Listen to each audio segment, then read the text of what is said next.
Assalamualaikum warahmatullahi wabarakatuh. Perkenalkan, nama saya Serly Yulia Permatasari, NPM A1G019045 dari semester 3C PGSD Universitas Bengkulu.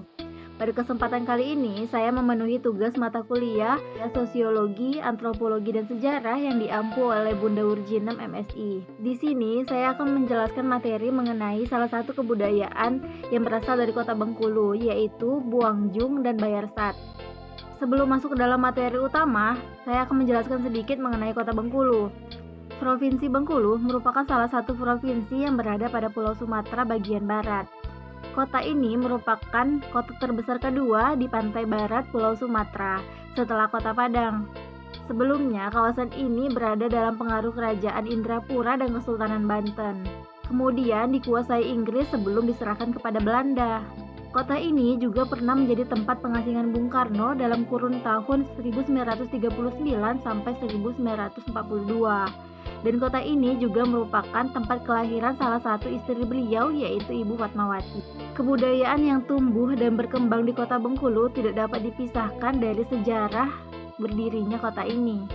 Menurut cerita sejarah yang diketahui sejak dulu, bahwasanya di kawasan ini telah banyak terdiri kerajaan-kerajaan kecil. Kerajaan-kerajaan tersebut antara lain Kerajaan Selebar, Kerajaan Sungai Serut, Kerajaan Lemau, dan kerajaan-kerajaan lainnya. Dengan berdirinya banyak kerajaan kecil, tentunya memberikan dampak berupa budaya atau ciri khas yang berbeda-beda di setiap kerajaan. Selain itu, beberapa suku di Bengkulu masih menjaga kebudayaan itu dari dulu hingga sekarang. Tradisi dan budaya di kota Bengkulu terbagi ke dalam beberapa kelompok budaya, antara lain kelompok kebudayaan Rejang, Pasemah, Kaur, Serawai, Semendo, Pesisir, dan Pendatang. Sesuai dengan materi yang akan saya bawakan, yaitu tentang Buangjong dan Bayarsat, kebudayaan ini sangat berkembang pada masyarakat pesisir. Masyarakat pesisir merupakan sekelompok masyarakat yang hidup dan berkembang di sekitar wilayah pesisir.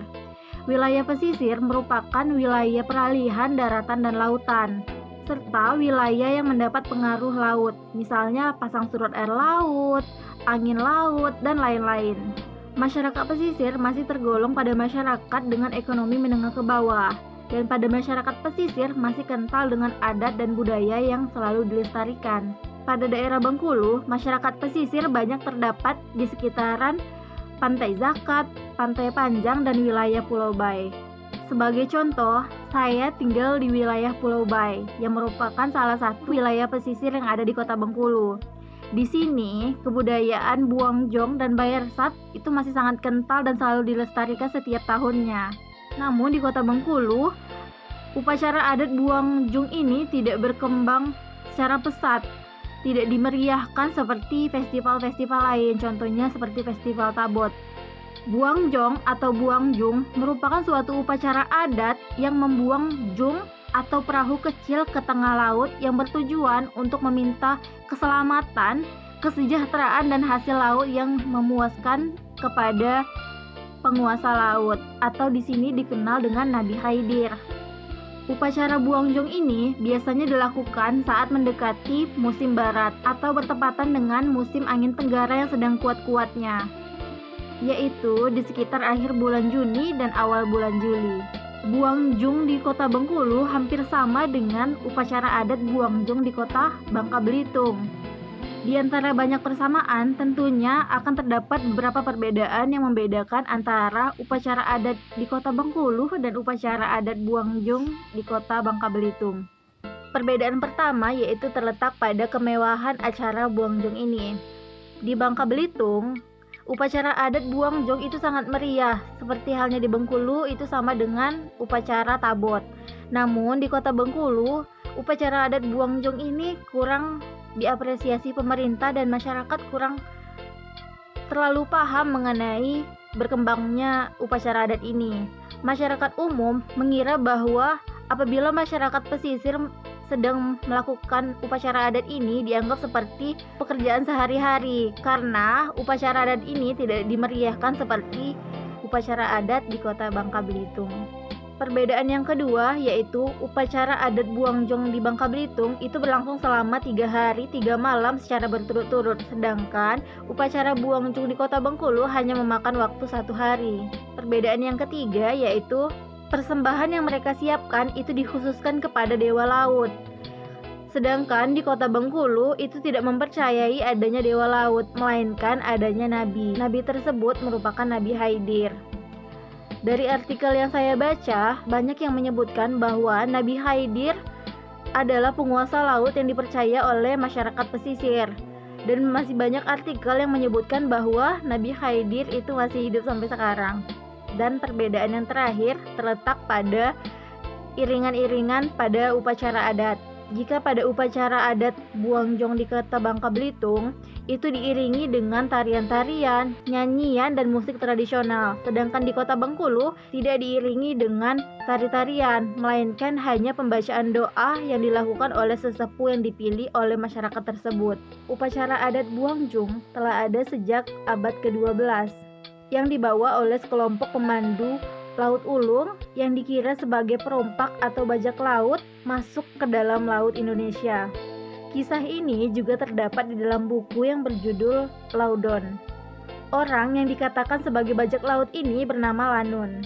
Dikisahkan bahwa Lanun telah memanfaatkan sebagian besar warga suku Sawang untuk melancarkan aksi perompakan. Alasannya karena masyarakat suku Sawang memiliki postur tubuh yang tinggi, besar, dan mempunyai fisik yang kuat. Suku Sawang saat itu mempunyai tingkat pendidikan yang sangat rendah, sehingga masyarakat suku Sawang mudah terpengaruh oleh perkataan Lanun. Dan masyarakat suku Sawang tersebut terus dipandang sebagai perompak atau bajak laut dalam berbagai literatur sejarah. Hal inilah yang membuat kebudayaan Buang Jong mulai populer di wilayah Lampung dan meluas ke wilayah Kota Bengkulu dan sekitarnya. Kebudayaan yang sama antara Bangka Belitung dan Kota Bengkulu dikarenakan pada zaman dahulu Kota Bengkulu merupakan salah satu pecahan dari Sumatera Selatan, atau kata lain Kota Bengkulu pada zaman dahulu yaitu Sumbaksel atau Sumatera bagian selatan. Sumatera bagian selatan dahulu terdiri atas beberapa kota yang dipecah menjadi sekarang, yaitu Kota Bangka Belitung, Kota Bengkulu, Kota Palembang, dan Lampung.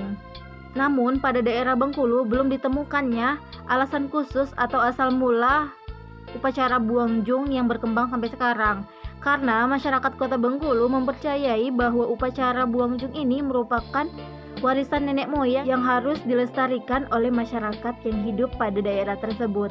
Upacara Buang Jong di Kota Bengkulu terdiri atas beberapa tahapan. Tahapan yang pertama yaitu mendatangi sesepuh atau tetua adat yang ada di daerah tersebut. Namun pada masyarakat di dekat rumah saya di Pulau Bayi itu tidak mempunyai tetua adat.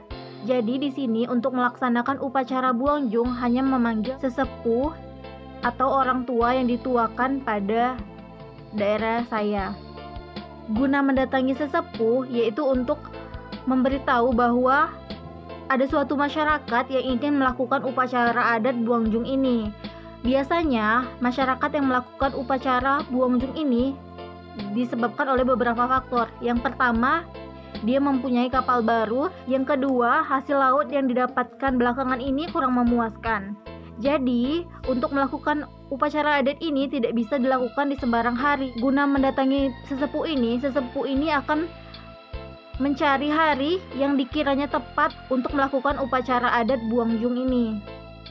Yang kedua, yaitu melakukan pembacaan doa di atas kapal.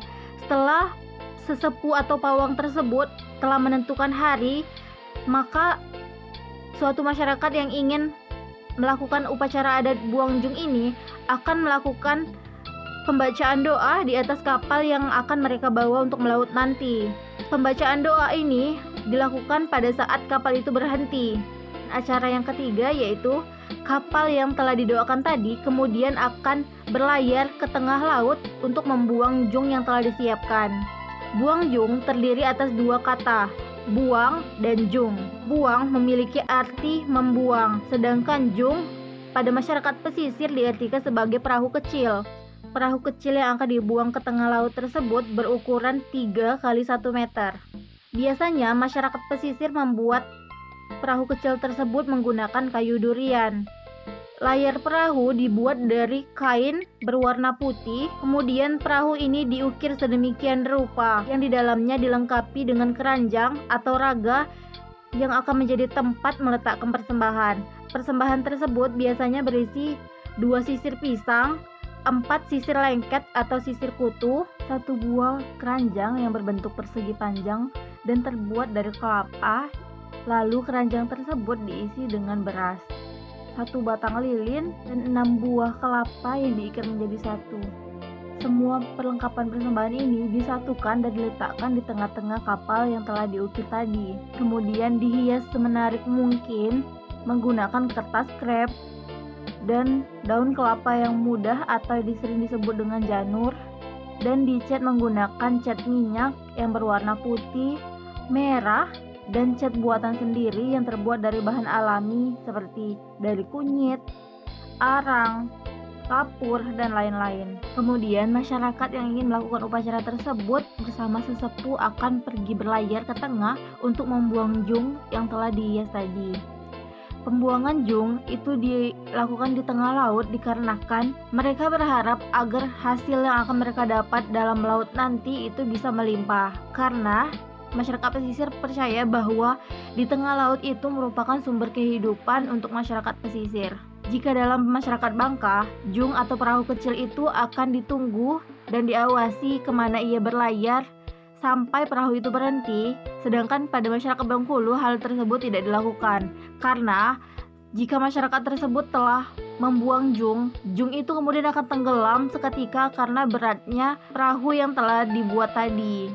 Lalu kebudayaan yang kedua yaitu bayar sat, atau di masyarakat Bengkulu terkenal dengan bayar nazar.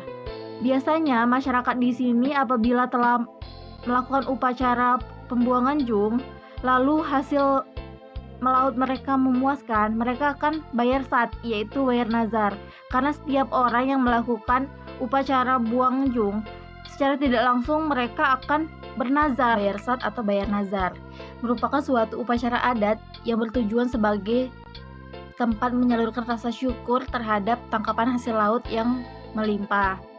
Masyarakat yang melaksanakan bayar sat akan membuat beberapa makanan di rumah, kemudian mereka akan mengajak beberapa tetangga untuk makan di atas kapal mereka. Kemudian setelah selesai makan, mereka akan pergi ke tengah dan mandi di samudra atau pantai-pantai lepas. Mungkin itu saja yang bisa saya sampaikan mengenai kebudayaan yang ada di Bengkulu, meliputi buang jong dan bayar sat. Lebih dan kurangnya saya mohon maaf, kepada Allah saya mohon ampun. Akhir kata saya akhiri, wabillahi taufiq wal hidayah. Wassalamualaikum warahmatullahi wabarakatuh.